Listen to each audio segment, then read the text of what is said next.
He only wanted to drive her home. He never imagined she'd drive straight into his heart and into his past. In a world where money builds walls higher than love can climb, one forbidden feeling will test loyalty, break pride, and rewrite everything they thought they knew about family and forgiveness. Because sometimes, the people we're meant to love come dressed as mistakes, and the pain we try to outrun becomes the road that leads us home. Before we go any further, can I ask you for one small favor? This story took me days to write, record, and edit. Every frame, every emotion, every sound. It costs you nothing to support me, but it truly means everything. Please, hit that like button, subscribe if you haven't, and comment your location below. I want to know where my amazing viewers are watching from. I read every single comment, and I'll be giving shout-outs in my next video. Today's shout-out goes to Paul from Nigeria, Yvonne from Belgium, and Mary from Kansas, USA. Now, back to our story. The sun rises over Lagos. A sprawling white mansion sits behind tall iron gates. Palm trees sway. The fountain sparkles with morning light. Birds chirp in the distance. A black Mercedes pulls up to the entrance, tires crunching on the gravel driveway. A young man grips the steering wheel. His eyes are tired but focused. Dark circles beneath them suggest sleepless nights. He wears a simple black shirt and trousers, clean, pressed, disciplined. He checks the rearview mirror, adjusts it carefully, then steps out with practiced efficiency. He walks around the car, his movements precise, opens the back door. A beautiful woman steps out. She's wearing a cream silk blouse and fitted trousers. Gold jewelry catches the morning light. Her skin glows with natural beauty. She moves with grace, each step measured, but her eyes carry deep sadness, an old pain that never quite healed. She glances at him. Their eyes meet for a split second. Something passes between them. Unspoken. Electric. Thank you, Michael. Ma. She walks toward the mansion, her heels clicking on the stone pathway. He watches her go, his gaze lingering a moment too long, then looks away quickly, guilt flashing across his face. Luxury everywhere. Marble floors polished to perfection. Crystal chandeliers hanging like frozen waterfalls. Portraits on walls of generations past.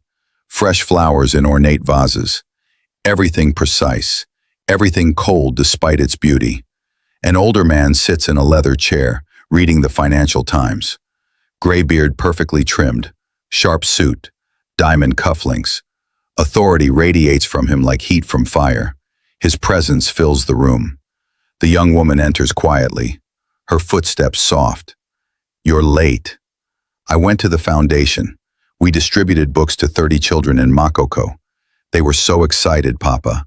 One little girl told me, "You spend too much time with those people. You have responsibilities here. Important responsibilities." They are important, Papa. Mama always said, "Your mother is gone, Miriam. What I say now is what matters.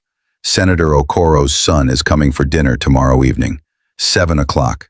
Wear something appropriate, something elegant. Red, perhaps. He likes red. Papa, I'm not interested in." You will be there, smiling, gracious. This family needs alliances, not fairy tales. The senator controls half the construction contracts in Lagos. This marriage would secure our position for decades. Marriage? You've already planned. I've planned your future, as my father planned mine, as his father planned his. This is how empires survive, Miriam. Her jaw tightens. She wants to scream, to rage, but years of conditioning hold her back. She nods slowly and walks away, her hands trembling. The kitchen is warm, a contrast to the rest of the mansion. Pots simmer on the stove. The smell of jollof rice and chicken fills the air. An older woman stands chopping vegetables with practiced rhythm. She's 52, with kind eyes that have seen too much, and a knowing smile that speaks of wisdom earned through pain. The young woman enters, sits at the small wooden table. She looks exhausted, defeated. He's arranging another one? Senator Okoro's son this time. Dinner tomorrow. He's already picked my dress color.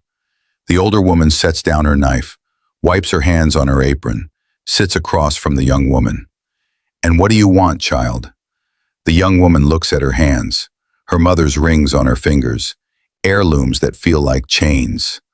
I want what Mama had in the beginning, real love, before it all went wrong, before the loneliness killed her. I want someone who sees my soul, not my last name. Your mother married your father for love. She told me about their courtship. He wrote her poems, brought her flowers from the market, not expensive shops. He was different then. What happened? Power, money. The more he gained, the more he feared losing it. Love became a liability. Control became his language. She stayed kind, though, even when he became this. The older woman touches her hand gently. Then be like her in that way. Keep your kindness, but don't make her other mistake. What mistake? Staying silent. She never fought for herself. She fought for you, for this family, but never for her own happiness.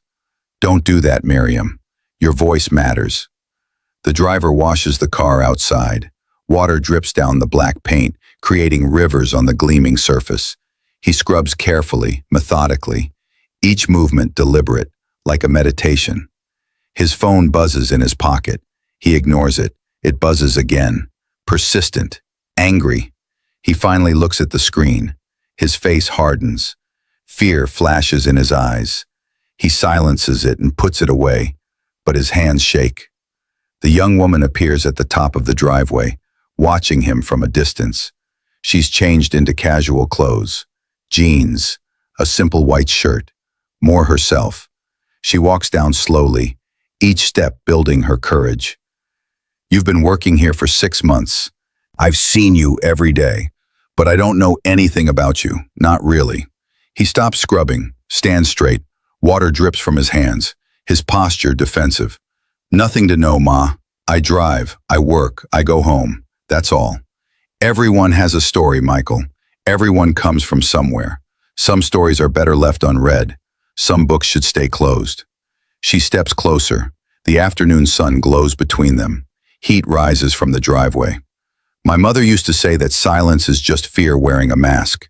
She said we hide behind it when we're afraid the truth will change how people see us. He looks at her, really looks at her for the first time since she approached. Something shifts in his eyes, a crack in his armor. Your mother sounds like she was wise, very wise. She was. Cancer took her 3 years ago, slowly, painfully. I watched her fade like a photograph left in the sun. I'm sorry, I truly am. A pause. The fountain runs in the background. Birds chirp. Somewhere a car horn honks, life continuing around them. Do you have family, Michael? Parents? Siblings? His jaw tightens. His whole body goes rigid. I did. She waits. He doesn't continue. The silence stretches between them. Past tense? Past tense. More silence. She doesn't push, just waits, patient, present. If you ever want to talk, I'm not just the boss's daughter. I'm also just Miriam, a person, like you. She turns and walks back to the house. He watches her go. His hands tremble slightly. He clenches them into fists, trying to stop the shaking, trying to stop the memories from flooding back. Rain pours, heavy, relentless. The windshield wipers move rhythmically, back and forth, back and forth. He drives through Lagos traffic, honking, chaos, the usual madness. She sits in the back seat, staring out the window, watching the city blur past. Can we take a different route today, Ma? I don't want to go home yet. Drive through Victoria Island, by the water. I need to breathe. Your father expects you by 6. He was very specific about, I know what my father expects. I know exactly what he expects. Every minute of every day. Please, Michael, just this once. His eyes meet hers in the rearview mirror. He sees her desperation, her need to escape, even briefly. Yes, Ma. The car stops by the waterfront. Waves crash against rocks with violent beauty. The city lights shimmer in the rain, reflecting off wet pavement. She steps out without waiting for him to open the door. He follows quickly with an umbrella, his training kicking in. Ma, you'll catch cold. Please, let me. Then catch cold with me. She stands at the railing, gripping the wet metal. She lets rain hit her face, Taste it, feel it, real, present, alive. He holds the umbrella over her. She pushes it aside gently but firmly. Do you ever feel trapped, Michael? Like your life is a script someone else wrote? Like you're acting in a play you never auditioned for? Every single day. Then why do you stay? Why not just leave? Because some of us don't have the luxury of choice. Some of us have change we can't see but feel every moment. You think I do? Have choice? He looks at her. Rain streams down both their faces now, the umbrella forgotten between them. You live in a mansion worth more than most people will earn in 10 lifetimes. You have everything. How can you not have choice? Everything except freedom. Everything except someone who sees me. Not my father's name, not my mother's memory, not the foundation, not the future wife of some politician's son. Just me, Miriam, the person underneath all of it. She turns to him. They're close now, too close, inappropriate, dangerous. I see you. The words hang in the air like the rain between them. Thunder rumbles in the distance, getting closer. You shouldn't. Why? Because I'm nobody, a driver, less than nobody. And I'm tired of being somebody. Just for one moment, can I be nobody too? Can I just be a woman standing in the rain with a man who sees her? Her hand reaches out, touches his. Lightning flashes across the sky. Neither of them pulls away. Her fingers curl around his, warm despite the rain. His breath catches. We should go back. Before your father sends people looking. Not yet, please. 5 more minutes. Just 5 more minutes of being nobody. He nods slowly. They stand there together. Rain falling harder. Ocean roaring louder. The world shrinking to just the two of them. 2 people. No titles. No past. No future. Just now. The mansion is quiet. Late night. Almost midnight. She walks down the hallway, unable to sleep, restless. A photograph hangs on the wall. A beautiful woman in her 40s, warm smile that reaches her eyes. Kind eyes, the same eyes the young woman has inherited. She stops, touches the frame gently, dust on her fingertips. Mama, what would you do? If you were me, if you had another chance? Silence, only her own breathing, the tick of a grandfather clock down the hall. I think I'm falling for him, and I don't know how to stop. I don't know if I want to stop. Is that crazy? Is that wrong? The photograph doesn't answer.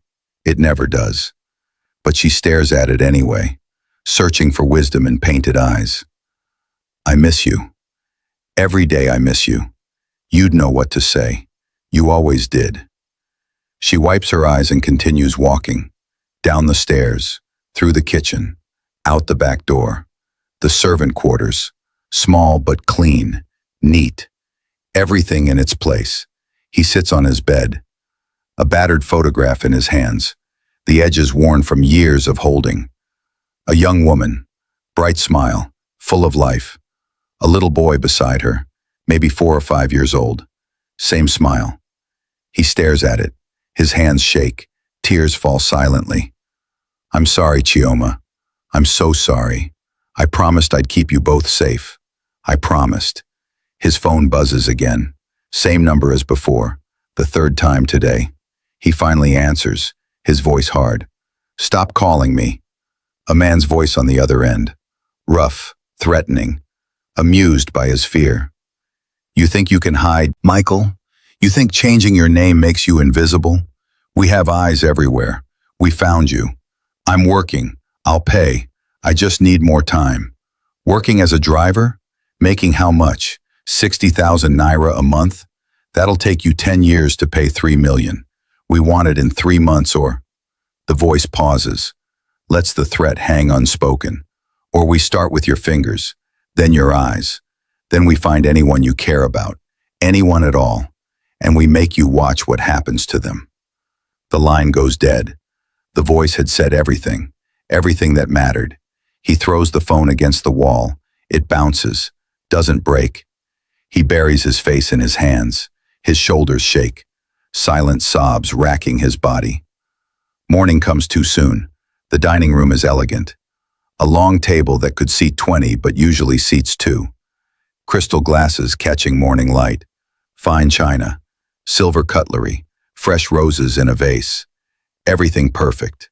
Everything cold. The older man sits at the head of the table, reading emails on his tablet. The young woman sits opposite him, silent, picking at scrambled eggs she has no appetite for. A young man in an expensive suit sits beside her, handsome in a generic way, confident, too confident, entitled. His watch costs more than most cars. He smiles constantly, but his eyes remain calculating. So, Miriam, your father tells me you run a foundation for children?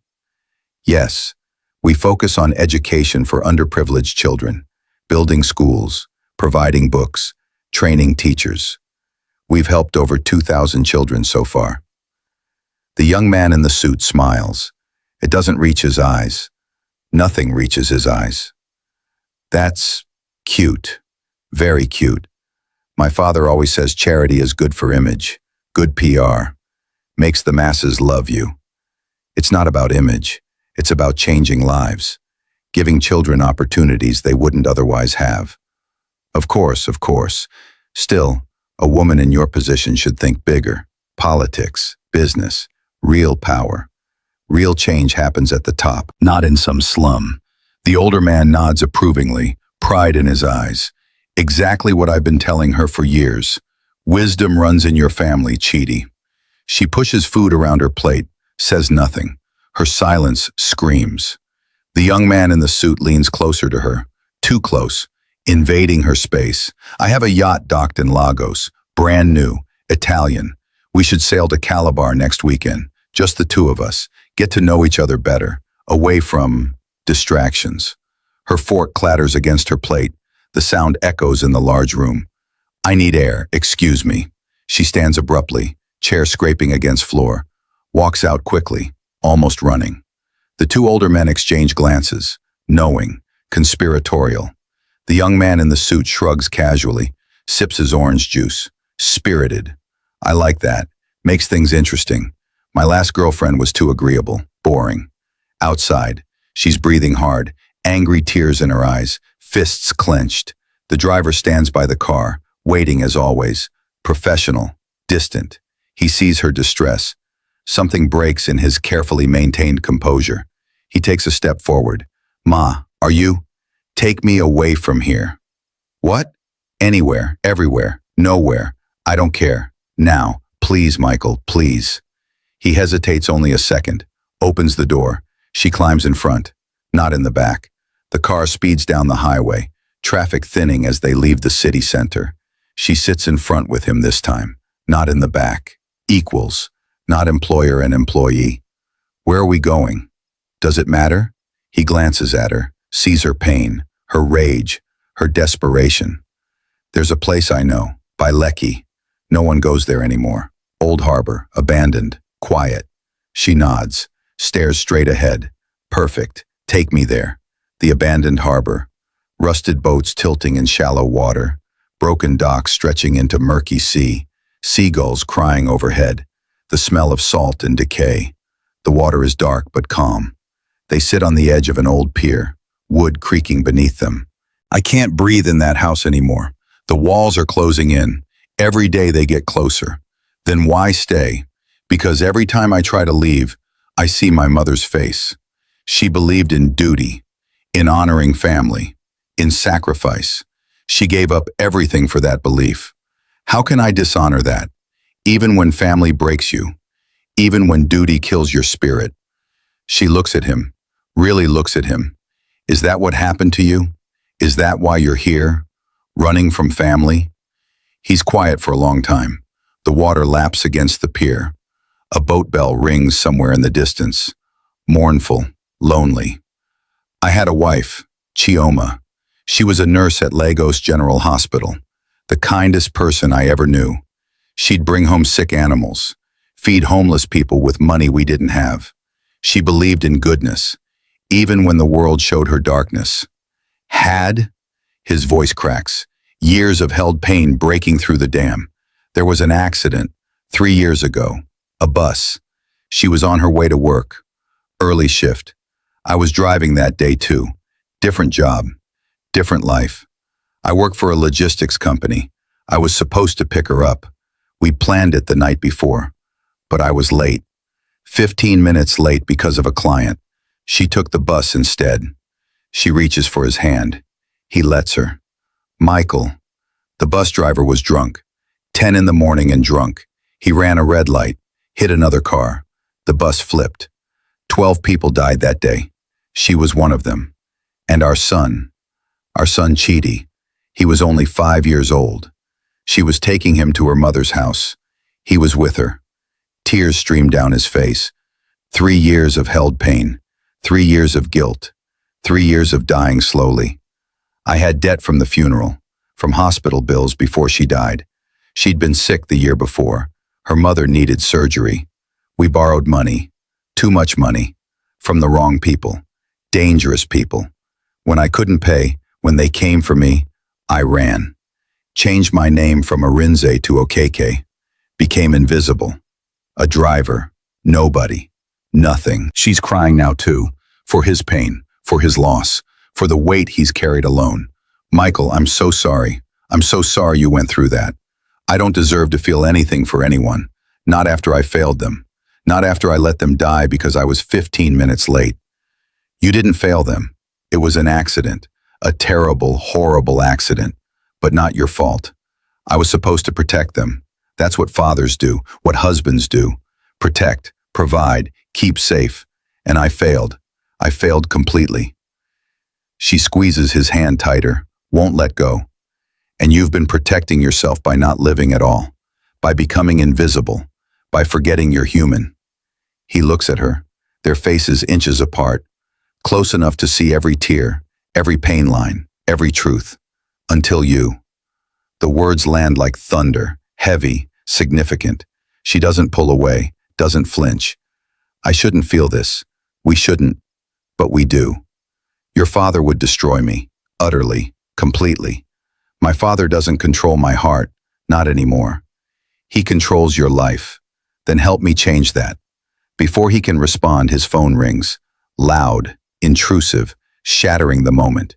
He ignores it. It rings again and again. Persistent, demanding. Answer it. Ma, answer it, Michael. He does. His face goes pale, blood draining, hands shaking. When? How did you? Where? The voice on the other end is urgent, panicked. A friend from his old life. They're coming for you, Michael. Tonight. They found where you work. They know about the Obiora mansion. They're planning something. Get out. Get out now. He hangs up, stands abruptly, nearly falls. I have to leave. Right now. This minute. What? Why? What's happening? It's not safe. They found me. If they come to the house, your father, the staff, you, anyone near me becomes a target. She stands too. Then we face them together. We'll tell my father. He has security, connections. We can. No, you don't understand. These men don't negotiate. They don't listen to money or power. They hurt people. They kill people. As warnings. I don't care. I care. His voice echoes across the water. Birds scatter from nearby boats. He's trembling, terrified. I already lost everything once. My wife, my son, my entire life. I won't lose you too. I can't lose you too. You don't have me to lose. Not yet. But you could, if you stop running. She steps closer, brave, determined. Let me help you. My father has connections everywhere. Lawyers, security, politicians. We can make this go away. Your father would never help someone like me. I'm nobody to him. Worse than nobody. A threat to his precious daughter. Then I'll help you without him. With what? You have no access to your own money. He controls everything. The foundation, your bank accounts, everything. She pauses, thinks, her mind racing. The foundation. I have signing authority there. Limited but real. It's not much, but I could. No, absolutely not. I won't let you ruin your life for me. I won't let you throw away everything for a driver with a death sentence. What life, Michael? The one where I marry a man I don't love? Where I smile at dinner parties and die inside? Where I become my father? That's not life. That's death in a beautiful dress. Thunder rumbles. Closer now. A storm is coming. Always a storm. I need time to think, to plan. We don't have time. You said they're coming tonight. Then I leave tonight. I disappear again. Deeper this time. And I never see you again? It's better that way. Safer. For who? For me? Or for you? He has no answer. She sees his pain, his fear, his love. Running doesn't make you safe, Michael. It just makes you alone. The car races back to the mansion. Dark clouds gather overhead. The first raindrops fall. Then more. Then a deluge. Inside the mansion, the older man paces in his office. Papers spread across his mahogany desk. Financial reports, contracts, power in paper form. The housekeeper enters with tea, sets it down quietly. Sir, there's something you should know. Something important. Not now, Ruth. I'm busy with the Okoro merger. It's about Miriam and the driver. He stops, turns slowly, his eyes sharp. What about them? I've seen them talking, more than they should, longer than appropriate.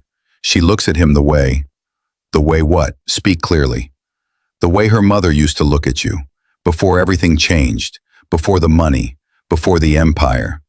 His jaw tightens, anger flashing, or fear, hard to tell which. Where are they now? She went out with him hours ago. She's not back yet, and she's not answering her phone. His face darkens, storm clouds in human form. He grabs his phone from the desk. Get me ease. Tell him I need men. Security. Now. Best available. Sir, please don't do something you'll regret. Don't repeat the past. I regret giving that driver a job. That ends tonight. Permanently. Outside. The car pulls up. Rain falling harder now. Violent. Angry. She and the driver step out, soaked immediately. Michael, promise me something. Before we go inside. Ma, we can't. Miriam. Call me Miriam. No more Ma. Just my name. He looks at her. Rain streaming down both their faces now. No hiding. No pretending. Miriam, I promise I'll keep you safe, no matter what happens. I don't need you to keep me safe. I need you to trust me. Trust that this, whatever this is between us, it's worth fighting for, worth the risk. Before he can answer, the front door slams open. Violent. The older man storms out. 3 large men behind him. Security. Professional. Dangerous. Step away from my daughter. Now. Papa, I said step away. The driver moves in front of her instinctively. Protective. Wrong move. Sir, let me explain. Explain what? That you've been manipulating my daughter? Seducing her? Taking advantage of her kindness? He hasn't done anything wrong. The older man's eyes blaze. Years of control threatened. You, inside, now. This isn't a discussion. No. The word hangs in the air. Everyone freezes. The older man looks shocked. Genuinely shocked. What did you say to me? I said no. I'm not a child anymore, Papa. And I'm not Mama. I won't let you control me the way you controlled her. I won't die slowly in that house. Don't you dare bring your mother into this. Don't you dare. Why? Because you know she died unhappy? Because you spent 20 years building an empire and forgot you had a wife? Because she begged you to spend time with her and you chose board meetings? The older man's hand rises, stops midair, shaking. Decades of conditioning fighting decades of love. Everything I built was for you, for this family, for your future. No, it was for you. Mama wanted love. I want love. But you only understand power. You only speak money. This man is using you. Can't you see that? This man sees me. He listens to me. He treats me like I matter, like my thoughts and feelings are real. The driver speaks quietly, brave despite his fear. Sir, with all respect, I never intended for this to happen. But your daughter is remarkable, kind, brilliant, strong. Any man would be honored. You don't speak. You don't get to speak. You're nobody. A driver, a servant. Nothing more. Papa, stop. Stop right now. Do you even know who he really is? His name isn't even Michael Okeke. It's Michael Arinze. He's running from debt, from criminals, from his past. He's a fraud, a liar. The driver's face goes white, blood draining. She turns to him slowly. Is that true? His silence is answer enough, louder than words. Michael, I was going to tell you, eventually, when the time was right. She steps back, hurt flashing across her face like lightning. When? When they came for you?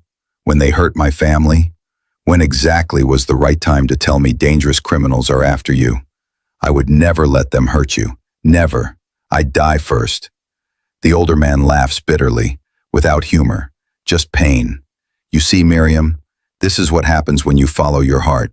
You get betrayed. You get hurt, just like your mother. Tears stream down her face. She looks between her father and the driver. Both men she loves. Both men who lied. Both of you. You both kept things from me, controlled what I knew, decided what was best for me without asking, without trusting me. Her voice breaks, raw emotion. I'm so tired of being everyone's pawn, everyone's problem to solve. When do I get to be a person? When do I get to make my own mistakes? She runs into the house. The driver tries to follow. One of the security men blocks him. Touch that door and my men will break every bone in your body. Slowly, the driver stops, looks at the older man. Man to man, equal despite everything. She's your daughter, not your property. The more you control her, the more you'll lose her. She's all I have left. Her mother died because I wasn't there, because I chose work over her hospital appointment. I won't lose Miriam too. Then why are you pushing her away? Why are you doing exactly what drove your wife into the grave? The older man's composure cracks, just for a moment, just enough to show his pain. Because losing her slowly is better than losing her completely, better than burying another person I love. You're wrong. You're losing her right now, this moment. Can't you see that? One of the large men steps forward, muscle, no brain, just loyal. Boss, what do you want us to do with him? Say the word. The older man is quiet. Rain pours down. Lightning flashes across the sky, illuminating everything, hiding nothing. Find out who he owes, how much, every detail, then make him disappear, permanently. Sir, please. You have until morning to leave Lagos, to leave Nigeria if you're smart. If I ever see you near my daughter again, if I even hear your name, you won't leave in one piece. That's a promise. The driver looks up at the house, a light on in the second floor. Her room, her shadow in the window, watching. His heart breaks, shatters, dies. Tell her I'm sorry. Tell her she deserves better than me, better than all of this. Tell her yourself. Oh wait, you can't, because you'll be gone, like you never existed. The driver walks to his quarters, packs his few belongings, a photograph, some clothes, a Bible his mother gave him. His hands shake as he holds the picture of his late wife and son. Tears fall on their faces. I'm sorry, Chioma. I thought maybe I could live again. Maybe I could be happy again. But I was wrong. I destroy everything I touch. Everyone I love dies or gets hurt. He puts the photo in his pocket carefully, takes one last look around the small room. Home for 6 months, the longest he's stayed anywhere since the accident. Forgive me, Miriam. I hope someday you'll understand. He disappears into the rain, into the night, into nothing. Inside, she sits on her bed, crying, mascara running, heartbreaking. The housekeeper enters quietly, sits beside her without asking permission. Child, he lied to me. Everyone lies to me. He was protecting you, in his own broken way. From what? The truth? The truth that he's in danger? How is ignorance protection? From the same pain that's eating him alive, from the guilt that's been killing him for 3 years. She looks up, eyes red and swollen. You knew? You knew and didn't tell me? I knew he was running from something. Pain, debt, death maybe. We all are, in different ways. But I also knew he loved you, really loved you. First real love I've seen in this house since your mother passed. How can you love someone and lie to them?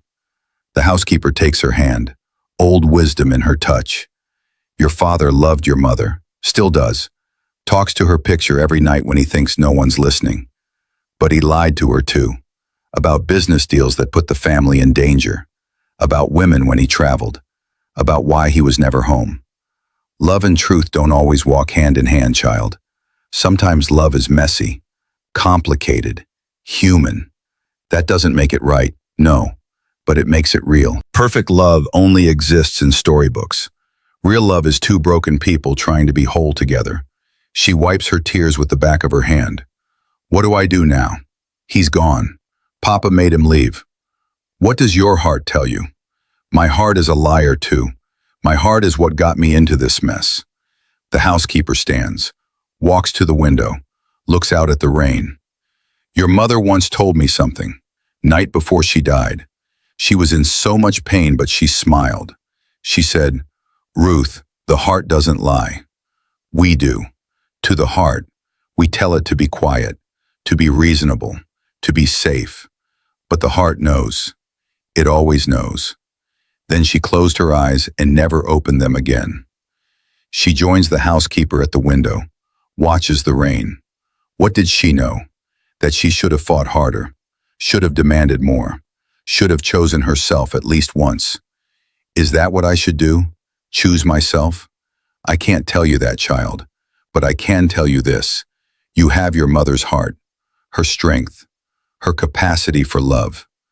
Don't let fear turn that into a curse like it did for your father. Across the city, days pass slowly.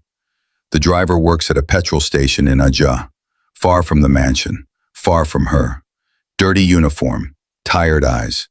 He pumps gas, counts change, sleeps in a small room behind the station. Rats scurry at night. He doesn't care, doesn't feel anything anymore. His phone rings. Unknown number.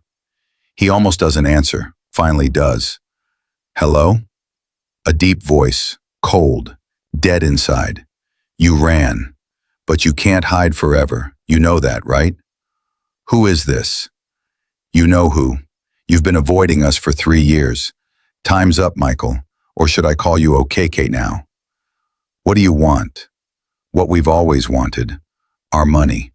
3 million naira, plus interest. 3 years of interest, so let's say 4 million now. I don't have that. You know I don't have that. The voice laughs, no humor, just cruelty. Then we'll take it in pieces.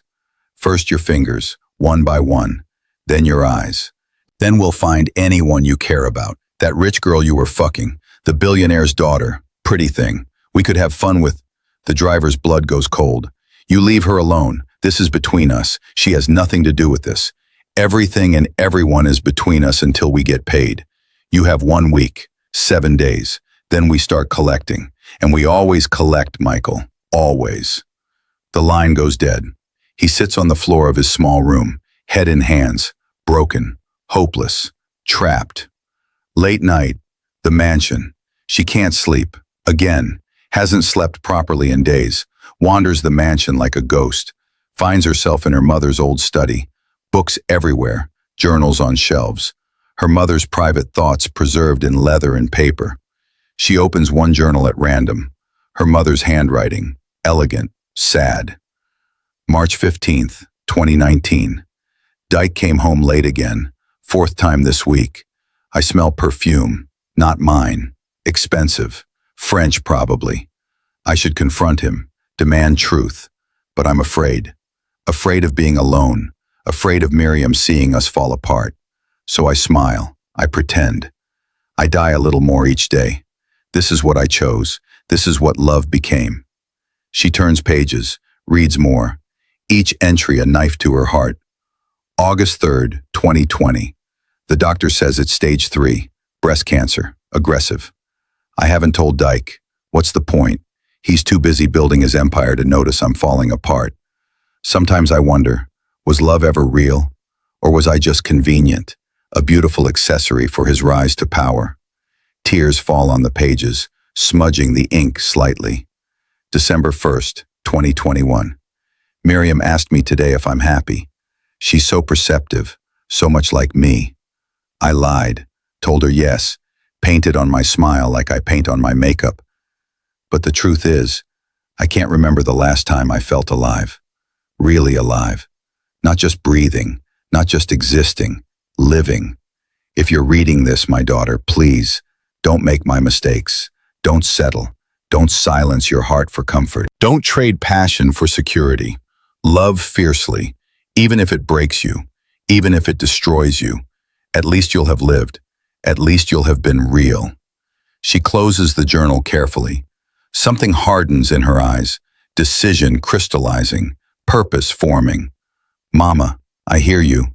Finally, I hear you. Early morning, dawn breaking. She walks into her father's office without knocking. He's at his desk, already working, always working. Papa, we need to talk.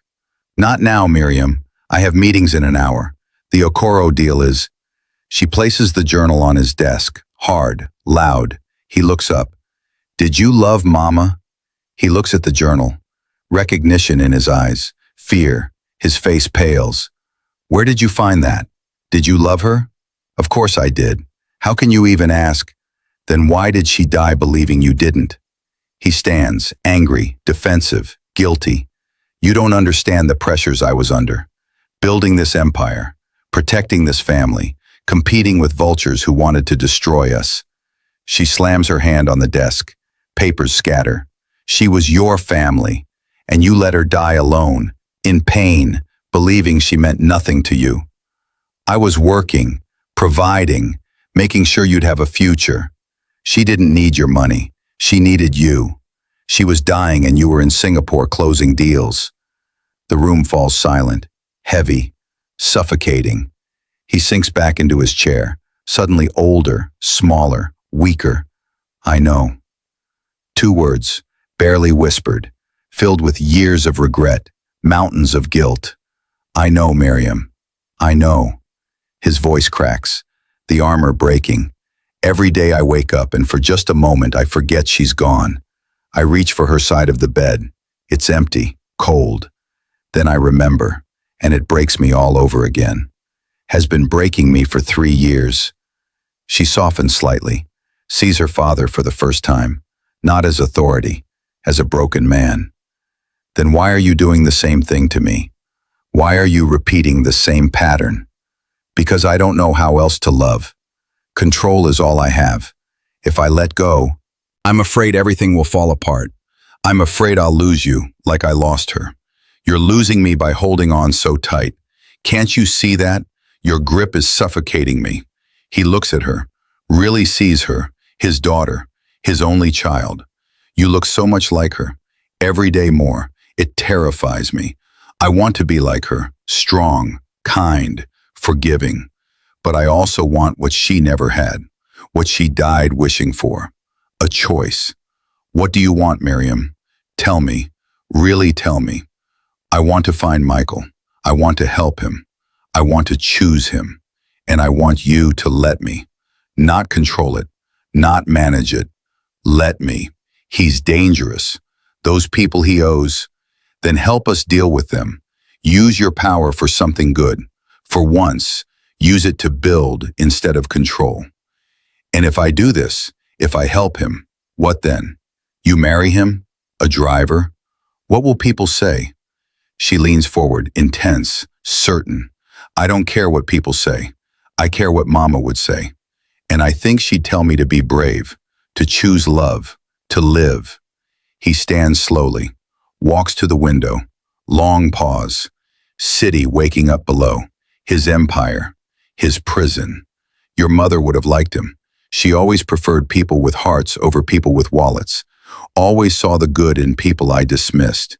He turns, eyes wet. What's his real name? Michael Arinze. He lost his wife and son 3 years ago in a bus accident. He's been running from debt ever since. 4 million naira to dangerous men. And you love him? She pauses, breathes, then nods firmly. Yes, yes, I love him. The older man sighs deeply, decades of control releasing. Then I'll help, but on one condition. Just one. What? If he survives this, if we get those men off his back, he has to prove he's worthy of you. Not with words, not with promises, with action, with time, with consistency. Deal. He picks up his phone. Get me Eze. Tell him it's urgent. Tell him Chief Obiora needs a favor. A big one. Later that day, the older man sits across from a rough-looking man in a dark suit. They're in a private office downtown. Secure. Quiet. They meet in shadows. So, Chief Obiora finally needs my services. I'm honored. The rough man smiles, gold teeth catching light, scars on his hands. I need information. And protection. There's a man, Michael Arinze. He owes money to some local gang. Badmus's crew, probably. I want them dealt with. Dealt with how? The older man slides an envelope across the table. Thick with cash. American dollars. I want his debt paid. Every naira. And I want those men warned. Permanently. This man is under my protection now. Mine. Anyone who touches him answers to me. The rough man counts the money slowly. Whistles. 4 million naira debt plus my fee. You're paying nearly 6 million total. This driver must be very special. He's important to someone who's important to me. That's all you need to know. The rough man nods, pockets the money. Consider it done. 48 hours. The debt will disappear. So will the threats. And Eze? Yes, Chief. If anything happens to him after this, if one hair on his head is harmed, I'll know where to look. The rough man smiles wider, respects power. Understood completely, Chief. 2 days later, the driver sits in his small room behind the petrol station, counting his meager savings. 200,000 naira. Nothing. Not even close. He's given up, accepted his fate, prepared to die. A knock on the door. Loud. Official. He opens it. 3 men. Not the gang. Different. Professional. Well-dressed. Michael Arinze? His heart races. This is it. The end. Yes? You're coming with us. Now. They drive through Lagos. Expensive car. Mercedes. Leather seats.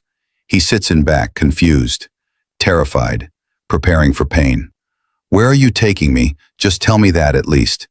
Patience. You'll see soon. They arrive at the Obiora mansion. His heart stops. Everything stops. No, I can't be here. Her father. They lead him inside. No choice. No escape. To the older man's office. Same office where he was threatened, where his life ended. The older man sits behind his desk. She stands beside him. United. Family. Sit. The driver sits. Confused. Terrified. Lost. Sir, I left like you asked. I don't understand why. The men you owe have been paid. In full. With interest. 4 million naira. Transferred this morning. Silence. Complete silence. The driver's mouth opens. Nothing comes out. Brain not processing. What? Your debt is gone. Erased. Those men won't bother you again. Ever. I've made that very clear. I don't understand. Why would you? Because my daughter asked me to. Begged me to. And unlike her mother, I'm trying to learn from my mistakes before it's too late. Before I'm standing at another grave wishing I'd done things differently. The driver looks at her. She's trying not to cry. Failing. You paid my debt? 4 million naira? My father did, but I asked him to, convinced him to. Why? After I lied to you? After I put you in danger? She steps forward, brave, certain. Because I read my mother's journal, all of them, and I realized something important. Everyone lies sometimes. Everyone runs sometimes. Everyone's broken. But not everyone fights to put the pieces back together. You did. You kept going, even when it hurt, even when you wanted to die. You survived. I don't deserve. Stop saying that. Stop deciding you're not worth saving. Let someone else make that choice. The older man stands, walks around his desk. Michael Arinze, you want my daughter's forgiveness, her trust? Then earn it. Not with words, not with grand gestures, with time, with consistency. Show her the man she believed you were. Show me I'm not making the biggest mistake of my life. The driver stands, nods firmly. I will, sir. I swear on my son's memory. I will. And one more thing. Yes? You're rehired, but not as a driver. I'm making you operations manager for Miriam's foundation. You'll work directly with her, coordinate projects, manage staff. Same salary as my executives. 80,000 naira a month to start. The driver's eyes widen. Disbelief. Sir, I'm not qualified for. You've survived hell and stayed decent. You've lost everything and didn't become bitter. You've been broken and chose kindness. That's more qualification than half my staff. Don't make me regret this. I won't, sir. I promise. Good. Start Monday. 9 a.m. sharp. Miriam will orient you. The older man walks to the door, stops, looks back. And Michael, if you hurt her, if you lie to her again, if you run, there's no place on earth I won't find you. We clear? Crystal clear, sir. The older man leaves. They're alone. The silence is heavy, charged. I'm sorry. For everything. For lying. For putting you in danger. For being broken. I know. I believe you. Can you forgive me? Really forgive me? She's quiet. Long pause. Thinking. Feeling. My mother forgave my father every day for 20 years, and it killed her. Slowly. Painfully. I won't do that. His heart sinks. Dreams dying again. But I will do something different. Something better. I'll forgive you once. Completely. Fully. And then we start new. Clean slate. No past. Just forward. Just possibility. You'd do that? After everything? I already did. The moment I asked my father to help you. She takes his hand. Warm. Real. Alive. But if you lie to me again, if you run again, if you choose fear over trust, I won't chase you. I'll let you go. I'll choose myself. That's fair. That's more than fair. Is it enough? This second chance? He cups her face gently, tenderly. Years of loneliness ending. It's more than I ever dreamed I'd have again. More than I deserve. But I'll spend every day trying to deserve it. They stand there, foreheads touching, breathing each other in. Two broken people, choosing wholeness together. Weeks pass. They work together at the foundation, distributing books, building schools, training teachers. He's different now, lighter, the weight lifting. She's different too, stronger, more certain. The housekeeper watches them from the doorway of the foundation office, smiles. The older man approaches quietly. She's happy, really happy. I haven't seen her like this since before her mother died. Yes, sir, finally.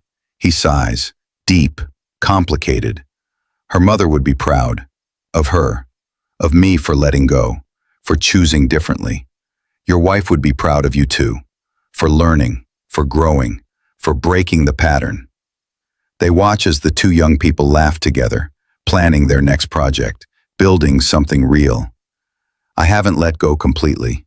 Just holding differently. With open hands instead of fists. That's all any of us can do, sir. Hold gently and hope they choose to stay. 3 months later, a small gathering, family and close friends, simple ceremony, not in a church, by the beach at Tarkwa Bay, waves crashing, sunset painting the sky golden orange.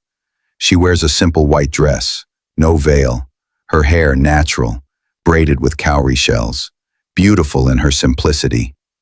He wears a simple suit, cream-colored, clean, his hands steady now, peace in his eyes. The older man stands beside them, officiating, emotional. When Miriam told me she wanted this, I almost said no. My instinct was to control, to manage, to protect, because I was afraid of losing her, afraid of being wrong, afraid of ending up alone. But then I realized, I already lost someone by holding too tight, by choosing control over connection. I won't make that mistake again. He takes her hand, places it in his, joining them. Michael, you're not gaining a wife. You're gaining a family. Broken, complicated, still healing, but yours. Take care of her. Not because I demand it, not because I'm watching, but because she deserves it. Because you love her. Because that's what family does. I will, sir. Every day, every moment, I promise. And Miriam, your mother once told me something I didn't understand until now. She said love isn't about finding someone perfect. It's about finding someone worth fighting for, someone worth choosing, every day, even when it's hard, especially when it's hard. You found him. Now fight. Together. Always together. She's crying now, happy tears streaming. Thank you, Papa, for learning, for changing, for letting me go. I'm not letting you go. I'm setting you free. There's a difference. They exchanged simple rings, made from her mother's melted jewelry, her mother's engagement ring and wedding band. Transformed. A new beginning from old love. I, Michael Arinze, take you, Miriam Obiora, as my wife, my partner, my choice. I promise to tell you truth even when it's hard, to stay even when I'm afraid, to choose you every day, for all my days. I, Miriam Obiora, take you, Michael Arinze, as my husband, my partner, my choice. I promise to see you, really see you, not your past, not your mistakes, just you, the man you're becoming. I choose you, today and always. The small crowd claps, cheers, celebrating love that survived, love that chose to fight. As the sun sets lower, they stand together at the water's edge, waves washing over their feet, cool, cleansing. I never thought I'd feel alive again. After Chioma, after Chidi, I thought that part of me died with them. You are alive. We both are. Finally. Really. He pulls her close, holds her like she's precious, like she's miracle. I promise you, Miriam, I'll spend every day proving I'm worthy of this, of you, of this second chance. You already are, Michael. You already are. Just by choosing to stay, just by choosing to trust, just by being here. They kiss as the waves crash, as the sun paints everything gold, as the world shrinks to just them. The older man watches from a distance, the housekeeper beside him. You did good, Chief. Your wife would be so proud. I hope so, Ruth. God, I hope so. A single tear rolls down his cheek. He doesn't wipe it away, lets it fall. He walks away slowly, toward the house, but stops, looks back once more. His daughter is dancing in the sand with her new husband, laughing, spinning, free, really free. He smiles, a real smile, deep, genuine, perhaps the first in years. Thank you, Ebele, for teaching her to be braver than me. 2 years later, the foundation has grown exponentially. 8 new schools, thousands of children helped, real change happening, real lives transformed. She's pregnant, very pregnant, glowing despite the discomfort. He's beside her always, protective but not controlling, present, engaged, learning from his father-in-law's mistakes. They visit her mother's grave together, fresh flowers in hand, yellow roses, her mother's favorite. She's going to have your eyes, Mama. Michael says she will, and hopefully your heart. We're naming her Ebele, after you, so your name lives on, so your love continues. He stands beside her, hand on her shoulder, steady, sure. Thank you, Ma, for raising a woman strong enough to save me, brave enough to choose love, wise enough to give second chances. I'll make sure your granddaughter knows your story, knows your strength. They stand in silence. The wind blows gently through the cemetery, carrying prayers, carrying love. At the mansion, the older man sits in his study, a letter in his hands. Old, yellowed, fragile, his late wife's handwriting, found in her jewelry box after she died. He'd been too afraid to read it, until now. My dearest Dyke, if you're reading this, I'm gone, and I'm sorry. Sorry I wasn't brave enough to tell you how lonely I was, how much I needed you. Not your money, not your empire, not your success. Just you, the man I married, the man who wrote me poems, the man who laughed easily. Him. I miss him, but I'm also hopeful, because I see something in Miriam, a fire, a strength I never had. She won't make my mistakes. She'll choose love. She'll fight for it. And when she does, please, my love, let her. Give her the gift you never gave me, freedom. Love her enough to let her fly. That's all I ever wanted. To be loved enough to be free. To be seen enough to be real. I love you, Dyke. Despite everything, despite the loneliness, despite the pain, always, until my last breath. Ebele. He folds the letter carefully, his hands shaking, puts it in a new envelope, writes on it with careful script. For Miriam, when she needs to remember where she comes from, when she needs to know love is worth fighting for. He sets it aside on his desk, looks at a photo, him, his late wife, a young Miriam, happy, before everything changed. I'm trying, Ebele. I'm finally trying, learning, growing, becoming the man you needed. Too late for us, but not too late for her. He touches the photo gently. Watch over her, over them, over the baby. Give them what we lost. Give them forever. 1 year later, a child's laughter fills the mansion. Little Ebele, 2 years old now, running through the halls with absolute joy. Her grandmother's eyes, her mother's smile, her father's gentle spirit. The older man chases her playfully, moving slower now, older, but happier, lighter. Grandpa's going to catch you, little one. She squeals with pure delight, runs to her mother's arms. Safety, love, home. Michael enters with groceries. The older man helps him unpack. Easy friendship now, real relationship, built on respect, on second chances, on choosing differently. She's fast, just like her mother was at that age. Ebele used to run circles around me, and stubborn like her grandfather. Wonder where she gets that. They laugh, comfortable, easy, family. That evening, family dinner. Not the formal dining room, the kitchen, together, casual, real. The older man stands, glass of palm wine in hand, a toast. To second chances that we don't deserve but receive anyway. To love that heals even the deepest wounds. To families that rebuild stronger than before. And to the woman who taught us all what it means to fight for what truly matters. To choose love over fear. Connection over control. He raises his glass toward the picture of his late wife on the kitchen wall. Smaller, more intimate, just for family. To Ebele, both of them, the one we lost and the one we found. May they both know they are deeply loved. They all raise their glasses, even little Ebele with her juice cup. To Ebele. As they eat and laugh and live, the camera pulls back slowly through the window. The mansion that once felt like a museum, cold and controlled, now feels like a home, warm, alive, real. The kitchen glows with light and love. The older man tickles his granddaughter. Michael helps Miriam with dishes. The housekeeper serves dessert with a knowing smile.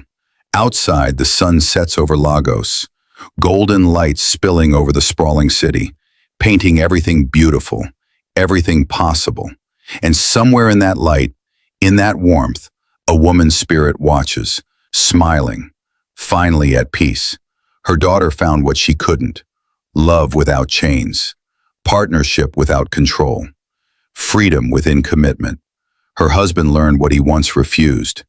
That love held gently is stronger than love gripped tightly. That letting go is sometimes the greatest act of love.